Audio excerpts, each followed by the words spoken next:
Chapter 4 है। Chapter 4 एक book का नाम क्या है? Democratic politics. Democratic politics chapter 4 क्या नाम है? वर्किंग ऑफ इंस्टीट्यूशंस, यही ना? वर्किंग ऑफ इंस्टीट्यूशन मतलब वर्किंग मतलब समझ ही रही हो क्या होता है? काम, वर्क। इंस्टीट्यूशंस मतलब पॉलिटिक्स में जो इंस्टीट्यूशन है उससे इंस्टीट्यूशन तो बहुत चीज़ होता है, जैसे बैंक हो गया तुम्हारा, बैंक, इंश्योरेंस कंपनी, स्कूल, सब तो इंस्टीट्यूशन है। लेकिन यहाँ बात हो रही पॉलिटिकल इंस्टीट्यूशंस की, समझिए बात। हाँ, राजनैतिक इंस्टीट्यूशन, पॉलिटिकल इंस्टीट्यूशंस की बात है। आप देखो ओवरव्यू पहले देखो, हम देखो पढ़ रहे हैं, सुनो अब, सुनो देखो। Democracy is not just about people electing their rulers. Democracy मतलब केवल यह नहीं होता है कि लोग अपने रूलर को इलेक्ट करेंगे। इलेक्ट मतलब चुनाव करेंगे, ठीक ना? डेमोक्रेसी का मतलब यह केवल नहीं होता है कि लोग अपने रूलर का चुनाव करेंगे। रूलर मतलब जो उन पे शासन करता है। जैसे पीएम रूलर है, पीएम क्या है? सीएम रूलर है, प्रधानमंत्री और मुख्यमंत्री, चीफ मिनिस्टर और प्राइम मिनिस्टर, ये लोग क्या है? रूलर। तो डेमोक्रेसी केवल अपने रूलर को इलेक्ट करना नहीं होता है, चुनाव करना नहीं होता है। इन अ डेमोक्रेसी, एक डेमोक्रेसी में the ruler have to follow some rules. Rulers को कुछ रूल और प्रोसीजर्स फॉलो करने पड़ते हैं। रूल्स और प्रोसीजर्स लिखा है। किसी भी डेमोक्रेसी में जो रूलर होता है उसको कुछ रूल्स और प्रोसीजर फॉलो करने पड़ते हैं। They have to work with and within institution. They have to work with, वे काम करते हैं। कौन काम करते हैं? Rulers. They have to work with, उनको काम करना पड़ता है इंस्टीट्यूशन के साथ या इंस्टीट्यूशन के अंदर, और इंस्टीट्यूशन के साथ उनको काम करना पड़ता है। एक संस्था के साथ उनको काम करना पड़ता है। उसमें बहुत लोग होते हैं, ये नहीं कि कई लोग सब रूल काम कर रहे हैं, सब बना रहा है, सब कुछ कर रहा है। अब देखो, जब नहीं, दो वर्ड कठिन लगे बोलना। This chapter is about the working of such institution in a democracy. यह chapter, this chapter is about, यह चैप्टर बारे में है। About the, this chapter is about, यह चैप्टर बारे में है। किस बारे में है? The working of such institution in a democracy. इस तरह के इंस्टीट्यूशन डेमोक्रेसी में कैसे काम करते हैं उसके बारे में है यह चैप्टर। इंस्टीट्यूशन में, ये इंस्टीट्यूशन डेमोक्रेसी में कैसे काम करते हैं उसी के बारे में है। अब देखो आगे, we try to understand this, हम इसको समझने की कोशिश करेंगे by looking at the manner in which major decision are taken. हम इसको कैसे समझने की कोशिश करेंगे? देख कर कि कैसे ये काम करता है। We try to understand this, हम यह समझने की कोशिश करेंगे कैसे? By looking at the manner, तरीके को देखकर, तरीके को देखकर, इन विच, जिसमें मेजर डिसीजन आर टेकन, ज़्यादातर डिसीजन जिसमें लिए जाते हैं उन तरीक़ों को हम लोग देखेंगे। एंड इम्प्लीमेंटेड, और वे कैसे इम्प्लीमेंट किए जाते हैं इन आवर कंट्री, हमारे कंट्री में वे कैसे इम्प्लीमेंट, जो बड़े बड़े डिसीजंस हैं वे कैसे लिए जाते हैं और कैसे इम्प्लीमेंट किए जाते हैं, मतलब लागू किए जाते हैं। कैसे बनाया जाता है उन डिसीजन को, कैसे लिया जाता है और कैसे उनको लागू किया जाता है, इम्प्लीमेंट कैसे किया जाता है, इसके बारे में हम लोग इसमें पढ़ेंगे, उसको समझने की कोशिश करेंगे, देखेंगे। अब देखो आगे, we look also at how dispute regarding this decision are resolve. हम ये भी देखेंगे कि जो डिस्प्यूट हैं उनसे रिगार्डिंग डिसीजन कैसे सॉल्व किए जाते हैं। रिजॉल्व मतलब सॉल्व करना, रिजॉल्व मतलब क्या होता है? सॉल्व करना। वी आल्सो लुक एट, हम यह भी देखेंगे हाउ डिस्प्यूट्स, कैसे डिस्प्यूट्स। अब देखो यहाँ पे देखो, वर्ब का आईएनजी फॉर्म से जोड़ा है ना, वर्ब की आईएनजी फॉर्म से जोड़ दिया, डिस्प्यूट के बारे में बता रहा है। We also look at how disputes, dispute कौन वाला डिस्प्यूट? रिगार्डिंग दीज डिसीजंस, जो डिसीजन लिए जाएंगे गवर्नमेंट के द्वारा, जो डिसीजन लिए जाएंगे, आर रिजॉल्व, कैसे इनको रिजॉल्व किया जाता है, डिस्प्यूट को कैसे रिजॉल्व किया जाता है। इन दिस प्रोसेस, इस प्रोसेस में वी कम अक्रॉस 3 इंस्टीट्यूशन, हम 3 इंस्टीट्यूशन से होकर गुजरेंगे। होकर गुजरेंगे मतलब पढ़ेंगे समझेंगे। वी कम अक्रॉस 3 इंस्टीट्यूशन मतलब हम 3 इंस्टीट्यूशन से होकर गुजरेंगे, उनके बारे में पढ़ेंगे समझेंगे वे कैसे काम करते हैं। दैट प्ले अ की रोल, जो कि बहुत ही इम्पॉर्टेंट रोल, की रोल मतलब बहुत मुख्य भूमिका, इन मेजर डिसीजन, जो बड़े बड़े डिसीजन लेने में बहुत ही मुख्य भूमिका निभाते हैं। ये कौन है 3 institution? Legislator, executive and judiciary, यही तीनों हैं। लेजिस्लेटर, एग्जीक्यूटिव एंड जुडिशरी, इन्हीं तीनों के बारे में हम लोग पढ़ेंगे इसमें। इतना समझ में आ गया कि नहीं? पहला सेंटेंस, पहला वाला पैराग्राफ समझ में आ गया होगा। अब देखो, you have already read something about these institution in earlier classes. You have already red लिखा है, रीड नहीं है। हैव के बाद वर्ब का थर्ड फॉर्म होता है ना। यू हैव ऑलरेडी रेड, आप पहले ही पढ़ चुके हैं। समथिंग, बहुत कुछ आप इसके बारे में पढ़ चुके हैं। इन इंस्टीट्यूशंस के बारे में पिछले वाली क्लास में आप बहुत कुछ पढ़ चुके हैं। अब हियर देखो, here we shall quickly summarise those, हम यहाँ जल्दी से इनको समराइज करेंगे, मतलब जल्दी जल्दी इनके बारे में बताएंगे। And move on to asking larger questions, और कभी और बहुत ज़्यादा क्वेश्चन पूछेंगे। आ जाओ। In the case of each institutions we ask, सभी इंस्टीट्यूशंस के केस में we ask what does this institutions do, ये इंस्टीट्यूशन क्या करते हैं। How is this institution connected to other institutions, ये इंस्टीट्यूशन दूसरे इंस्टीट्यूशन से कैसे कनेक्टेड हैं। What make its functioning more और लेस डेमोक्रेटिक, इनकी फंक्शनिंग को यानी इनके कार्य करने के तरीके को क्या चीज़ जो है ज़्यादा डेमोक्रेटिक बना देती है। क्या क्या वे चीज़ें हैं जो इनकी फंक्शनिंग को डेमोक्रेटिक बना देती हैं। अब डेमोक्रेटिक का डिफिनेशन क्या, इस लाइन का मीनिंग क्या हुआ? What makes it functioning more और लेस डेमोक्रेटिक, इन इंस्टीट्यूशन की फंक्शनिंग को क्या कम या ज़्यादा डेमोक्रेटिक बना देता है। डेमोक्रेटिक मतलब दूसरे के लिए पक्षपात नहीं होना चाहिए। जैसे दो लोग मुकदमा किए हैं, मुकदमा दो लोगों में चल रहा है, तो दोनों को समान भाव से देखना है। ये नहीं कि एक का ज़्यादा एक का कम, ये नहीं कि एक को जिता दी अपने से गलत तरीके से। कौन कौन सी चीज़ें हैं जो डेमोक्रेटिक बनाती हैं, उनको पढ़ा जाएगा। The basic objective here is to understand, the basic objective here is to understand how all these institution together carry on work of government. The basic objective मतलब उद्देश्य क्या है, फंडामेंटल ऑब्जेक्टिव क्या है, मूलभूत उद्देश्य, मूलभूत उद्देश्य क्या है। Here is to understand, the basic objective here is to understand, यहाँ पे समझने का मूलभूत उद्देश्य क्या है। How all these institution together carry on the work of government, कि ये इंस्टीट्यूशन गवर्नमेंट के काम को कैसे आगे बढ़ाते हैं, कैसे ले जाते हैं, गवर्नमेंट का काम कैसे करते हैं ये इंस्टीट्यूशंस। अब देखो, समटाइम्स मतलब कभी कभार, we compare these with similar institution in other democracies, कभी कभार हम इन इंस्टीट्यूशंस को दूसरे डेमोक्रेसी के इंस्टीट्यूशन से कंपेयर करते हैं। और कौन डेमोक्रेसी है? डेमोक्रेसी कहाँ है? डेमोक्रेसी जैसे देखो, वहाँ पे है, अमेरिका में भी डेमोक्रेसी है, इंडिया में, पाकिस्तान में भी है, चाइना में नहीं है, चाइना में डेमोक्रेसी नहीं है, इंग्लैंड में दोनों है, डेमोक्रेसी भी है और राजतंत्र प्रजातंत्र इसको बोला जाता है। डेमोक्रेसी मतलब राजतंत्र, जहाँ लोगों के चुनाव से चुनाव होता है, शासन करने के लिए लोगों का इलेक्शन होता है, जहाँ पे उसको बोला जाता है डेमोक्रेसी। उस कंट्री को बोलो क्या democracy.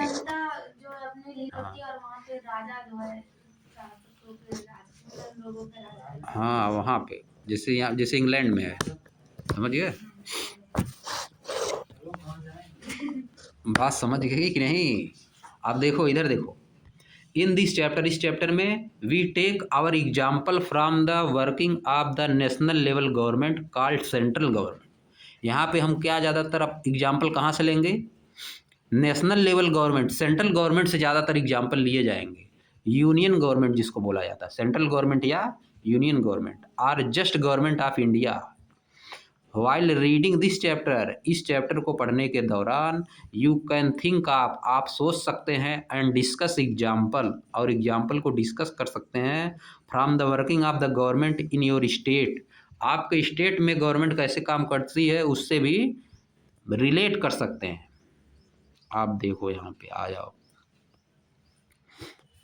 How is major policy decision taken, बड़े बड़े जो डिसीजन पॉलिसी डिसीजन है वे कैसे लिए जाते हैं, मेजर पॉलिसी डिसीजन कैसे लिए जाते हैं, यानी जो बहुत इंपॉर्टेंट डिसीजन गवर्नमेंट के द्वारा लिए जाते हैं वे कैसे लिए जाते हैं। How is major policy decision is taken. अब देखो इसमें गवर्नमेंट आर्डर, देखो पहले पॉइंट ला दिया government order. On August 13, 1990 the government of India issued N order, 13 अगस्त 1990 को गवर्नमेंट ऑफ इंडिया ने एक आर्डर इशू किया, एक आर्डर जारी किया।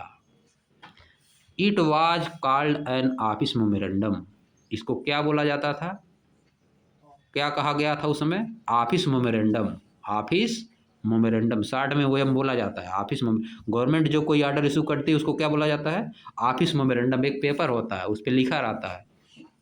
अब देखो, लाइक ऑल गवर्नमेंट आर्डर, सभी गवर्नमेंट के आर्डर की तरह, लाइक ऑल गवर्नमेंट आर्डर मतलब गवर्नमेंट जो आर्डर इशू करती है उसी तरह ये भी था। It had a number and is known by that, इसके पास एक नंबर, इसको एक नंबर दिया गया था, इसको एक नंबर दिया गया था। क्या नंबर दिया गया था, ये नंबर लिखा है, इसका नंबर क्या था, office memorandum number 36012/31/19 EST SCT, यह नाम है इसका, इतना बड़ा नाम है, उस ऑर्डर का नाम है office memorandum number 36012/31/19 EST SCT।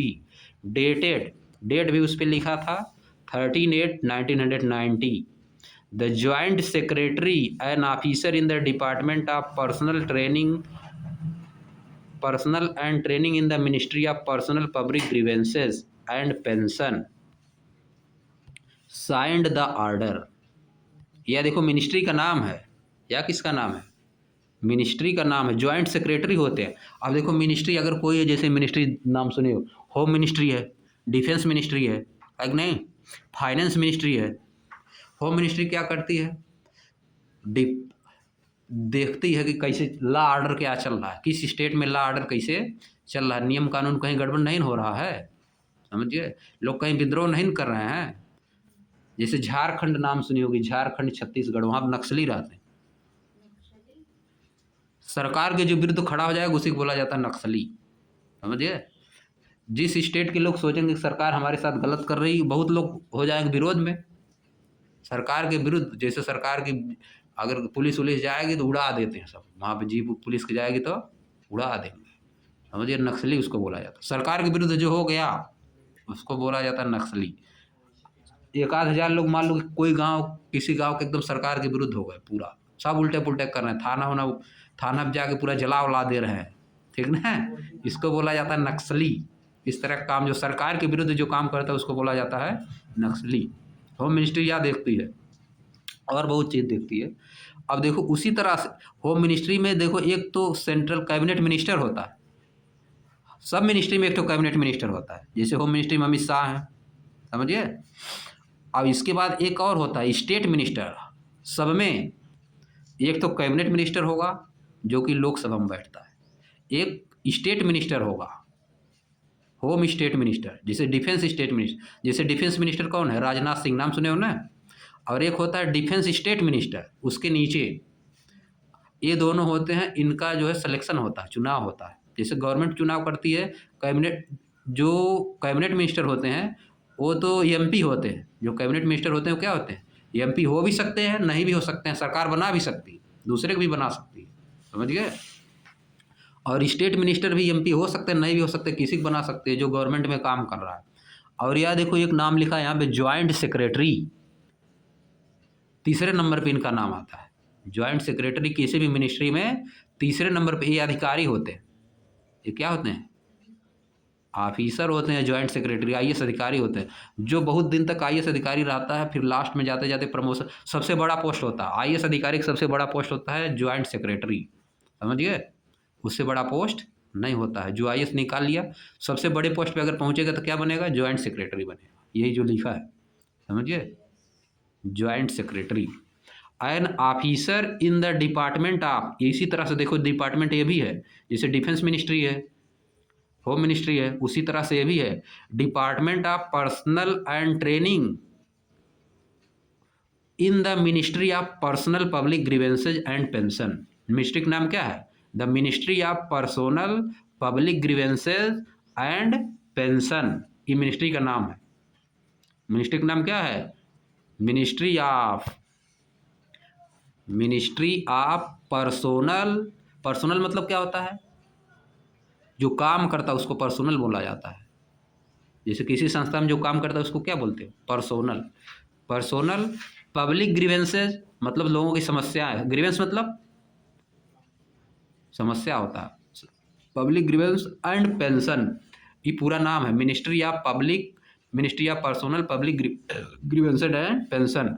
इसमें एक डिपार्टमेंट है, उसका नाम क्या है, department of personnel and training, department of personnel and training. उसमें अधिकारी कौन है, जॉइंट सेक्रेटरी उसमें है, उसकी साइन उस पर होती है, साइंड द ऑर्डर, उन्होंने ऑर्डर पे साइन किया। फिर आगे देखो, it was quite short, बेयरली 1 page, यह बहुत छोटा था, मुश्किल से 1 पेज का था। जो ऑर्डर था वह कितने पेज का था, 1 पेज का। It looked like any ordinary circular or notice that you may have seen in school, यह एक ऑर्डिनरी नोटिस की तरह था जो कि आप स्कूल में जिस तरह से नोटिस लगती है, नोटिस नहीं लगती है नोटिस बोर्ड पे, उसी तरह का ये भी था पेपर। अब आगे देखो, the government issues hundreds of order every day on different matters. Government जो है प्रतिदिन 100 ऑर्डर इशू करती है, डिफरेंट मैटर पे 100 ऑर्डर प्रतिदिन क्या करती है, इशू करती है। 100 ऑर्डर, किसी दिन 100 ऑर्डर, किसी दिन 50, ऐसे इशू करती रहती है। एक तुम लोग जाओ देखो, PIB एक ऐप है, PIB press information bureau of India, mobile में डाउनलोड करना PIB, जितना डेली उस गवर्नमेंट इशू करती है उस पर सब आता है, समझिए। PIB प्रेस इन्फॉर्मेशन ब्यूरो, अरे पढ़ रहे हो समझ जाओगे कुछ ना, दुनियादारी।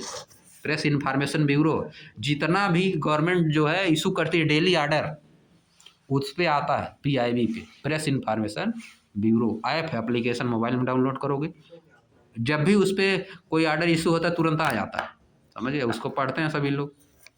आगे देखो, जानकारी लेते हैं, उसी हिसाब से फिर काम करते हैं, समझिए। जितना अधिकारी होते हैं पढ़ते हैं, उसी हिसाब से उनको काम करना पड़ता है। अब देखो, but this one was very important, लेकिन यह वाला ऑर्डर, 100 ऑर्डर डेली इशू करते हैं, लेकिन जो यह वाला ऑर्डर जो नाम लिखा था, ये जो अभी हम लोग पढ़े हैं, यह बहुत इंपॉर्टेंट था। And become a source of controversy for several years, यह बहुत सालों तक कंट्रोवर्सी का सोर्स रहा, मतलब इसको लेकर कंट्रोवर्सी हो गई, लोग इस पे सहमत, बहुत लोग सहमत है, बहुत लोग कह रहे थे बहुत सही है, चलने दो, बहुत लोग कहेंगे बहुत गड़बड़ है, तो इसी को बोला जाता है कंट्रोवर्सी, समझिए। कंट्रोवर्सी मतलब लोगों का मत एक नहीं है, तो उसे क्या बोलोगे, कंट्रोवर्सी।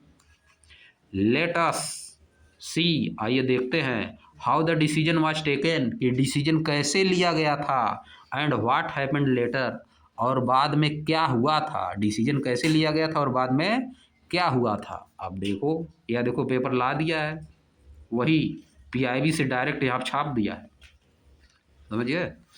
देखो क्या है, GI department of personnel and training office memorandum number 36103190 EST dated 13/8/1990। क्या था उस ऑर्डर में, क्या था, सब्जेक्ट देखो इसका लिखा है, subject 27% reservation for socially and educationally backward classes in civil post and services. 27% आरक्षण जो मिलता है ना अदर बैकवर्ड क्लास को। मान लो जैसे 100 सीट है, मान लो किसी कोई नौकरी का फॉर्म निकला, उसमें 100 सीट है, तो उसमें 27 सीट रिजर्व रहेगी केवल OBC के लिए। 27 सीट रिजर्व रहेगी किसके लिए, socially and educationally backward class उसको बोला जाता है। अभी कास्ट कितना बन गया है इस समय, कास्ट एक जनरल कास्ट है, दूसरा ओबीसी, तीसरा एससी शेड्यूल कास्ट, चौथा एसटी। चार चार चार पार्ट में डिवाइड किए सर। उसी समय ये आया था 27% रिजर्वेशन वाला, आरक्षण वाला। इसी पे बवाल देखो आगे बहुत हुआ है। कोई भी पोस्ट अगर गवर्नमेंट पोस्ट निकलेगी तो उसमें 27% रिजर्वेशन रहेगा, 27% रिजर्वेशन। अब देखो आर्डर है क्या, देखो in a multiple undulating society like ours. देखो इन मतलब में a multiple undulating society like ours, यानी हमारा जैसा समाज है, इंडिया वाला समाज जो है, किसी के पास बहुत ज़्यादा पैसा है, किसी के पास बहुत कम पैसा है। इस तरह के समाज में अनडुलेटिंग मतलब जहाँ पे ऊंच नीच में खाई बहुत ज़्यादा, ऊंच नीच में खाई बहुत, खाई मतलब किसी के पास बहुत ज़्यादा पैसा है, किसी के पास बहुत ज़्यादा पैसा है, कोई रोड पे घूम रहा है, किसी के पास खाने का नहीं है, किसी के पास बहुत ज़्यादा पैसा है, समझे। इसी तरह की सोसाइटी को बोला जाता है multiple undulating society like hours. समझिए क्या, समझ गए। अरे जो मेहनत कैसे करेगा, जो रोड पे घूम रहा है, खाना खाने भर को मिल ही नहीं रहा है, तो कहाँ से मेहनत करेगा कोई। तो उसीलिए वो तो मेहनत कर रहा है, केवल कैसे मिल जाए शाम को खाना है, समझ गए। In multiple undulating society like our, हमारी तरह जो सोसाइटी, इंडिया की जो सोसाइटी है, इस जिसमें कि बहुत ज़्यादा ऊंच नीच की खाई है, बहुत लोगों में अंतर है। Early achievement of the objective of social justice, जो सोशल जस्टिस का अचीवमेंट है, ऑब्जेक्टिव जो है सोशल जस्टिस अचीवमेंट करने का, as enshrined in the constitution is a must, जो कि कॉन्स्टिट्यूशन में इंश्राइंड मतलब लिखा गया, अंदर रखा गया है, कॉन्स्टिट्यूशन में समाहित, हिंदी में बोला जाता है समाहित है। इंश्राइंड मतलब अंदर है उसके, जैसे इस बुक में तुम्हारा चैप्टर इंश्राइंड है, जो चैप्टर 4-5 है इस बुक में क्या है, इंश्राइंड है। उसी तरह से कॉन्स्टिट्यूशन में रूल इंश्राइंड है, कॉन्स्टिट्यूशन में रूल इंश्राइंड है, उनका ऑब्जेक्टिव अचीव करना बहुत ज़रूरी है। इस तरह हमारे तरह के सोसाइटी में जहाँ पे ऊंच नीच में बहुत ज़्यादा अंतर है, इस तरह के सोसाइटी में कॉन्स्टिट्यूशन में जो चीज़ें रखी गई हैं उनको अचीव करना बहुत आवश्यक है, मस्ट है। अब देखो नेक्स्ट देखो, the second backward class commission, backward class का कमीशन बना था, the second backward class commission, जिसको हम लोग क्या बोलते थे, मंडल कमीशन। जो सेकंड बैकवर्ड क्लास कमीशन बना था उसका नाम क्या रखा गया था, मंडल कमीशन। वाज स्टेबलाइज्ड, इसकी स्थापना की गई बाय द देन गवर्नमेंट, उस समय जो गवर्नमेंट थी उस समय मंडल कमीशन की स्थापना की गई 1980-90 के आसपास, 1980 के आसपास मंडल कमीशन की स्थापना की गई, उस समय जो गवर्नमेंट थी उसके द्वारा। With this purpose in view, क्या मंडल कमीशन की स्थापना की गई, which submitted its report to the government of India on 31 December 1980, जो कि 31 दिसंबर 1980 को गवर्नमेंट ऑफ इंडिया को अपनी रिपोर्ट सबमिट की कि किस तरह होना चाहिए, आरक्षण किस तरह दिया जाना चाहिए, रिजर्वेशन किस तरह से दिया जाना चाहिए। आगे देखो, government have carefully considered the report, government ने रिपोर्ट को बहुत ही सावधानी पूर्वक कंसीडर किया, बहुत ही लाइटली नहीं लिया उसको, बहुत ही गंभीरता से लिया, गवर्नमेंट ने रिपोर्ट को बहुत ही गंभीरता से लिया। The recommendation of the commission in the present context regarding the benefit to be extended to the socially and educationally backward class as opined by the commission and are of the clear view that at the outset certain weightage has to be provided to such class in the service of union and their public undertaking। Order में क्या लिखा है, order में देखो क्या लिखा है, according to order as issued as follow. Order में इसमें क्या लिखा था, देखो नीचे 27% of the vacancy in civil post, 27% vacancy जो सिविल पोस्ट में है, and services under government of India, government of India के अंदर जो हैं, shall be reserve for SC BC, 27% आरक्षण दिया जाना चाहिए। सोशली और इकोनॉमिकली बैकवर्ड क्लास को 27% आरक्षण दिया जाना चाहिए। आप देखो द एफोरसाइड, ऊपर कहा गया, एफोरसाइड मतलब ऊपर कहा गया, reservation shall apply to vacancy to be filled by direct, या किस पे अप्लाई होगा, जो वैकेंसी डायरेक्ट निकलेंगी उन पे अप्लाई होगा।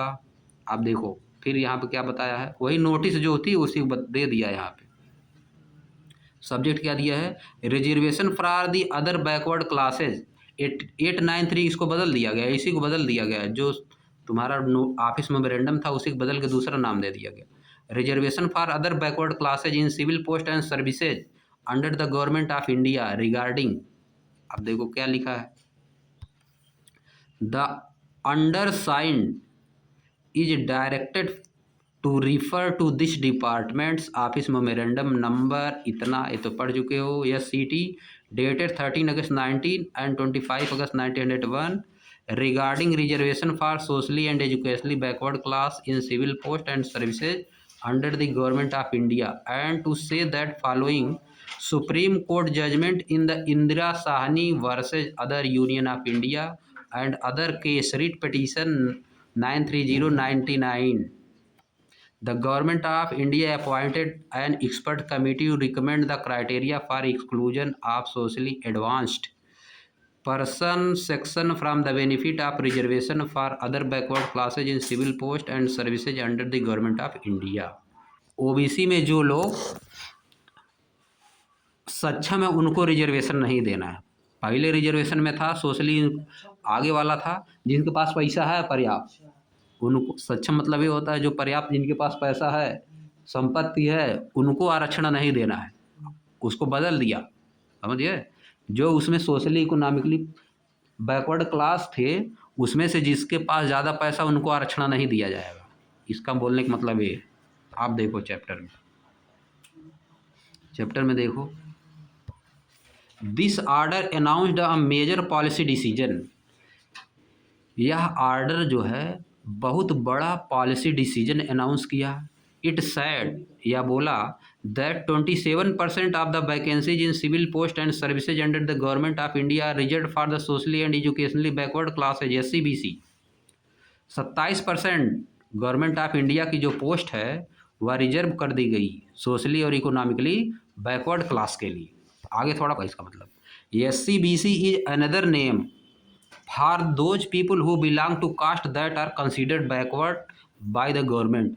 SCBC दूसरा नाम था उन लोगों के लिए जो हु बिलोंग्स टू कास्ट, जो उन कास्ट से बिलोंग करते हैं, दैट आर कंसिडर्ड बैकवर्ड, जिसको बैकवर्ड माना जाता है, बाय द गवर्नमेंट। SCBC नाम है, SCBC क्या है, एक नाम है उन लोगों के लिए जो ऐसी कास्ट से बिलोंग करते हैं जिनको गवर्नमेंट बैकवर्ड मानती, बैकवर्ड मतलब पीछे मानती है कि ये लोग डेवलप नहीं हैं, समझिए। आगे देखो, the benefit of job reservation was till then available only to scheduled caste and scheduled tribe. उस समय तक जब यह रूल नहीं आया था, इंदिरा साहनी बनाम अदर्स, मुकदमे का नाम क्या था, इंदिरा साहनी बनाम अदर्स, मुकदमे का नाम था ये, उसका नाम था, अरे ऊपर जो पढ़े तुम लोग, इंदिरा साहनी बनाम अदर्स, अंदर सब्जेक्ट जो दूसरा वाला दिया है, इंदिरा साहनी बनाम others, court judgment in Indira Sawhney and other versus union of India and other case.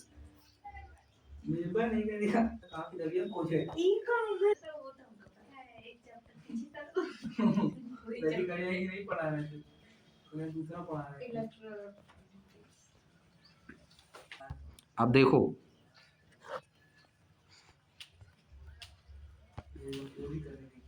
The benefit of job reservation was till then available only to scheduled caste and scheduled tribe.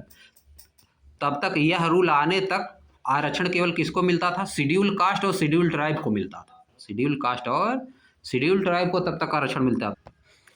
अब देखो, other could not,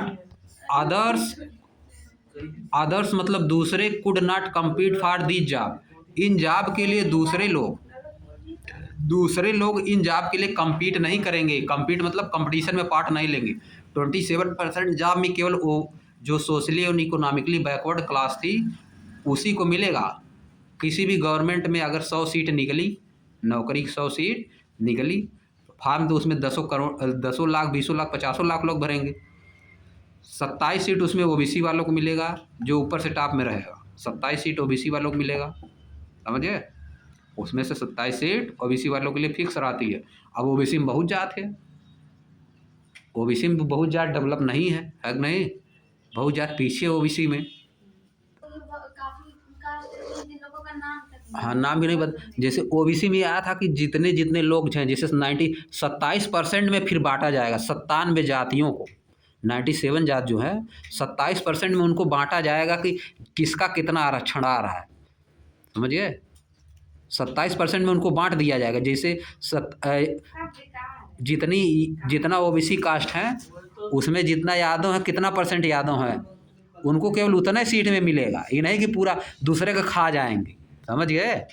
97 जात ज़्यादा उसमें यादव खा जाते हैं पूरा। 27% आरक्षण में से आधे से ज़्यादा यादव खा जाते हैं आरक्षण, समझ गए? दूसरे को लाभ नहीं मिल पाता है, समझ गए? इसीलिए तो उसको जनरल में सब डाल रहे थे यादव को।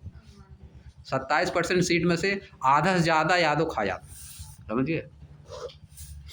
खा जाते हैं मतलब उसमें कवर कर लेते हैं सीट, बात समझ गए?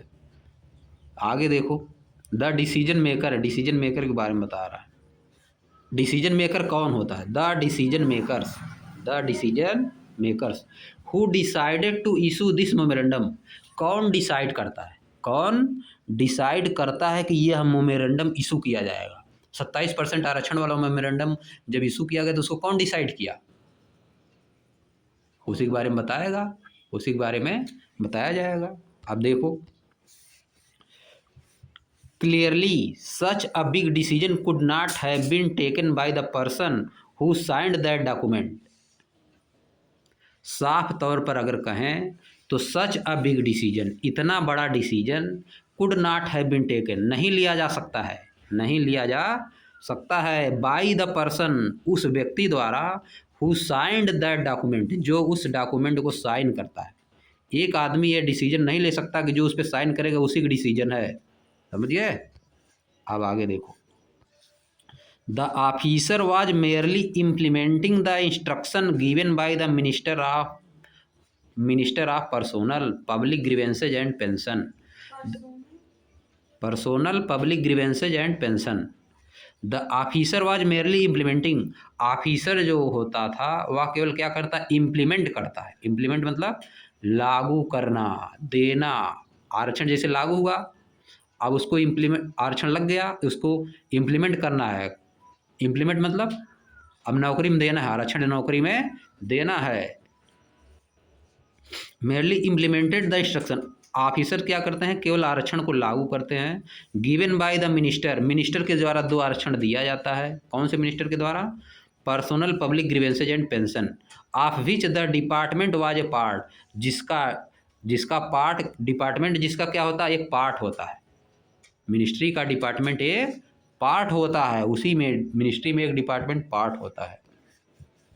अब देखो, वी कैन गेस, हम अनुमान लगा सकते हैं, that such a major decision would have involve other major functionaries in our countries. इतना बड़ा डिसीजन लेने में बहुत सी फंक्शनरीज इन्वॉल्व होती हैं, हमारे कंट्री की बहुत सी फंक्शनरीज इन्वॉल्व होती। ये फंक्शनरीज क्या है? फंक्शनरीज मतलब लोकसभा, राज्यसभा, ये सब, लेजिस्लेटिव, जुडिशरी, समझिए? अब देखो, you have already read in the previous class, आप प्रीवियस क्लास में ऑलरेडी पढ़ चुके हैं, अबाउट सम ऑफ देम, उनमें से कुछ। Let us go over some of the main point that you covered then. आइए कुछ मेन पॉइंट को पढ़ते हैं जो आप पिछले क्लास में पढ़ चुके हैं। अब देखो, क्या यही समझ लो शुरुआत, अभी तक तो भूमिका बना रहा था कैसे पढ़ा जाएगा, अब यहाँ शुरुआत है। President is the head of the state and is the highest formal authority in the country. President किसी भी राष्ट्र का हेड होता है, प्रेसिडेंट किसी भी राष्ट्र का हेड होता है और हाईएस्ट फॉर्मल अथॉरिटी होता है, सबसे बड़ी पोस्ट इंडिया में, सबसे बड़ी पोस्ट क्या है? प्रेसिडेंट। माना जाता है कि सबसे बड़ी पोस्ट क्या है? प्रेसिडेंट है। अब देखो अब नीचे क्या बोला है? Prime minister is the head of the government. Prime minister क्या होता है? गवर्नमेंट का हेड होता है। And actually exercises all government power, और सभी गवर्नमेंट की जो पावर होती है उसको एक्सरसाइज करता है, यानी उसका यूज करता है। एक्सरसाइज मतलब उसको यूज करता है। यूज कौन कर पाता है? प्राइम मिनिस्टर यूज करता है। पावर का यूज कौन करेगा? Prime minister. लेकिन सबसे बड़ी अथॉरिटी कौन होती है? प्रेसिडेंट। प्रेसिडेंट उसके केवल साइन करता है। कोई रूल बनता है तो प्रेसिडेंट उस पर साइन करता है। He take most of the decision in the cabinet meeting. वह ज़्यादातर डिसीजन कहाँ लेता है? कैबिनेट की मीटिंग में लेता है। अब कैबिनेट क्या होता है? कैबिनेट बनता है, जो चुनाव होता है, लोकसभा वाला चुनाव जब होता है तो जितना एमपी रहते हैं, मेंबर ऑफ पार्लियामेंट, जितना पूरे देश से रहते हैं, टोटल एमपी जो चुने जाते हैं 543 एमपी चुने जाते हैं। टोटल एमपी कितने चुने जाते हैं? 543। पूरी इंडिया में 543 एमपी चुने जाते हैं, समझिए। अभी आजमगढ़ में 2 सीट है, पूरे यूपी में 80 सीट। पूरे यूपी में 80। पूरे यूपी में कितना लोकसभा सीट है? 80 सीट है। यानी लोग कहते हैं दिल्ली का रास्ता यूपी से होकर जाता है। दिल्ली का रास्ता यूपी से होकर जाता है। यानी दिल्ली में जिसको सरकार बनानी है, मतलब जिसको सेंट्रल में गवर्नमेंट बनानी है, उसको यूपी में जीतना चाहिए जरूर, समझिए। 80 सीट यहाँ सबसे ज़्यादा है। बन देखो, अब देखो नीचे, अब वही जो 543 जो चुनाव होता है उसी से गवर्नमेंट बनती है। जिसके पास ज़्यादा सीट, जब 543 में से जितना, जैसे जितनी पार्टी रहेगी, जैसे इंडिया में क्या पार्टी है? बीजेपी है, कांग्रेस है, आम आदमी पार्टी है, समाजवादी पार्टी है, बहुजन समाज पार्टी है, तृणमूल कांग्रेस, टीएमसी नाम सुने हो? उधर बंगाल में है तृणमूल कांग्रेस। ममता बनर्जी नाम सुने हो? ममता बनर्जी। ये सब जो चुनाव लड़ती हैं, तो इसमें से जिनका सबसे ज़्यादा सीट रहता है उन्हीं को मौका दिया जाता है सरकार बनाने का, समझिए। जिसकी सीट ज़्यादा रहेगी उसी को सरकार बनाने का मौका दिया जाता है। अब आगे देखो, आगे देखो क्या है।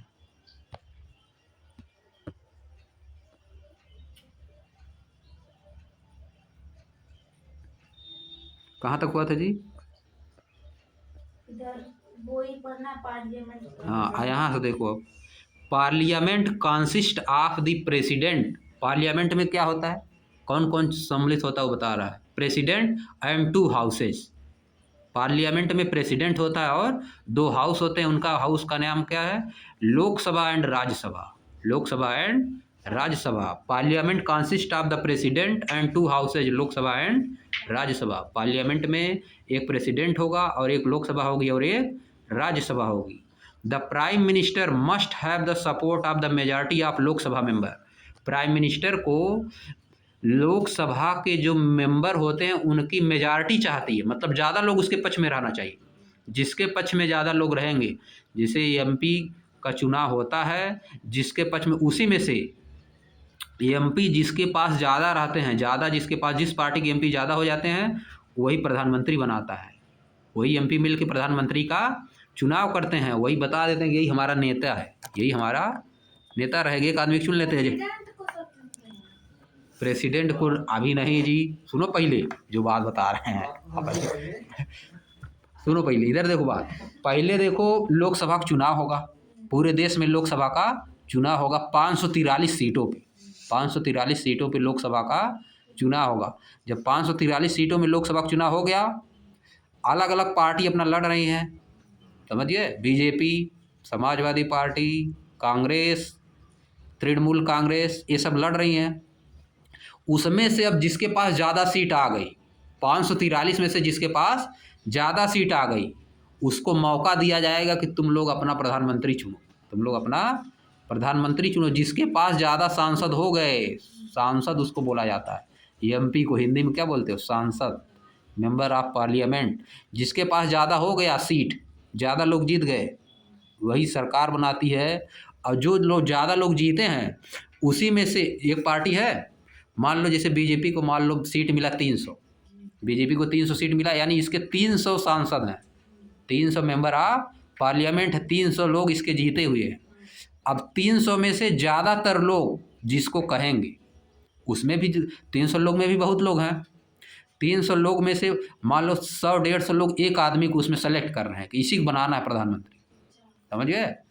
300 में से, फिर उसमें भी जो पार्टी में जीते हुए हैं 300 में से मान लो 100 लोग कह रहे हैं कि इस आदमी को बनाइए, एक आदमी को, किसी को, एक के आदमी के पक्ष में है, तो वही प्रधानमंत्री बन जाता है, वही प्रधानमंत्री बन जाता है। हाँ, अपनी सहमत से चुनाव करते हैं, अपनी सहमत से, समझ गए? उसमें जो ज़्यादा सहमत जिसके पक्ष में बन जाएगी वही प्रधानमंत्री हो जाएगा। और वही बात स्टेट में होती है मुख्यमंत्री के साथ, वही काम स्टेट में मुख्यमंत्री के साथ होती है, सीएम के साथ। यहाँ पे किसका चुनाव होता है? एमएलए का। वहाँ पे एमपी का चुनाव होता है और यहाँ पे एमएलए का चुनाव होता है, समझ गए? वहाँ पे 543 सीट पे चुनाव होता है, यहाँ पे 403 सीट पे चुनाव होता है। यूपी में, पूरे इंडिया में 543 सीट लोकसभा का, यूपी में 403 सीट है। 403 राज्यसभा नहीं, राज्यसभा अलग चीज़ है। तो 403 लोकसभा की सीट है, यूपी में खाली